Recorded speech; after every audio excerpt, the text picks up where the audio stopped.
നിങ്ങളുടെ favourite shows ഇനി ഒരിക്കലും മിസ്സാവില്ല. ഇപ്പോൾ C5 കാണും നിങ്ങളുടെ ഫേവറേറ്റ് ഷോസ് തികച്ചും സൗജന്യമായി.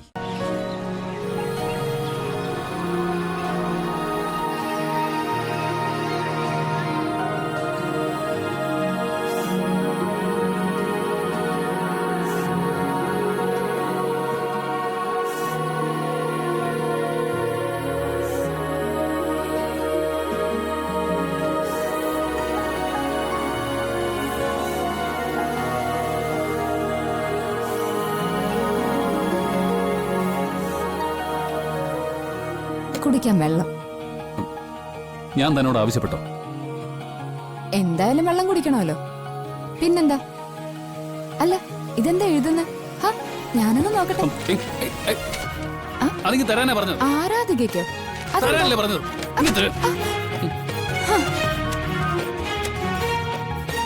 ഇതെന്താ ഹരി? ഒന്നുമില്ലെങ്കിലും ഈ ഒരു ദിവസം ഒരു മേൽക്കൂരയുടെ താഴെ അന്തുറങ്ങുന്നവരല്ല നമ്മൾ.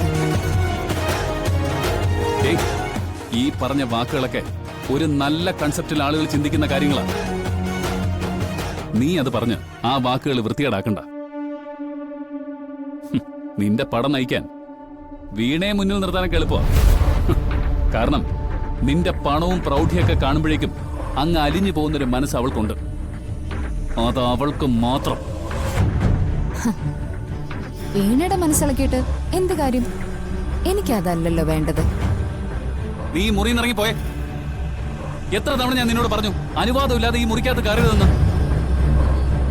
ഓ, നിന്റെ ഓഫീസിലേക്ക് കയറി വന്ന ആചാര മര്യാദകൾ ഒരുപാട് പാലിക്കുന്നവളാണല്ലോ നീ.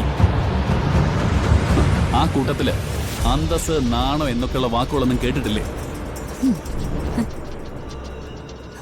അതൊക്കെ എനിക്കറിയാം. പക്ഷേ എന്താന്നറിയില്ല, ഹരിന്റെ കൂടുതൽ അടുത്ത് നിൽക്കുമ്പോ, ചീത്ത പറയുമ്പോ ഹരിയോടുള്ള ഇഷ്ടം എനിക്ക് കൂടി കൂടി വന്നോണ്ടിരിക്കുക. മതി, നീ ചെന്നിടന്ന് ഉറങ്ങാൻ നോക്കിയേ. അമ്മാവൻ അനുവദിച്ചതുകൊണ്ട് മാത്രമാ ഇന്ന് ഈ രാത്രി ഇവിടെ കിടക്കാൻ ഞാൻ സമ്മതിച്ചത്. നാളെ നേരം വെളുക്കുമ്പോ നിന്നെ ഇവിടെ കാണാൻ പാടില്ല. നാളെ നേരം വെളുക്കുമ്പോഴല്ലേ? അതുവരെ എനിക്ക് ഇവിടെ ഇരിക്കാലോ ഹരിയുടെ കൂടെ. നിനക്കൊരു തോന്നലുണ്ട് ഈ ഭൂമിയിലെ ഏതാണും മയങ്ങിപ്പോകുന്ന സൗന്ദര്യവും പരിഷ്കാരവും നിനക്കുണ്ടെന്ന്. അത് തെറ്റാ. നിന്റെ ഈ കൃത്രിമമായ പരിഷ്കാരങ്ങളൊക്കെ വെറുപ്പോടെ കാണുന്ന ഇഷ്ടം പോലെ പേരുണ്ട് ഇവിടെ, എന്നെ പോലെ. ഒരു കാര്യം ഞാൻ വ്യക്തമായിട്ട് പറയാം. എന്റെ ജീവിതത്തിൽ എനിക്ക് എന്തൊക്കെ തകർച്ചകൾ വന്നാലും, എന്റെ ശരീരം തളർന്ന് ഞാനിവിടെ കിടപ്പായ പോലും, നീ എന്റെ അടുത്തേക്ക് വരുന്നതോ എന്റെ അടുത്ത് ഇരിക്കുന്നതോ എനിക്ക് അറപ്പ് തന്നെ അടി. എഴുന്നേക്കടി, എഴുന്നേക്കടി, എഴുന്നേക്ക്. ഹരി, ഇറങ്ങി വിളി. ഹരി എന്തേ കാണിക്കുന്നേ?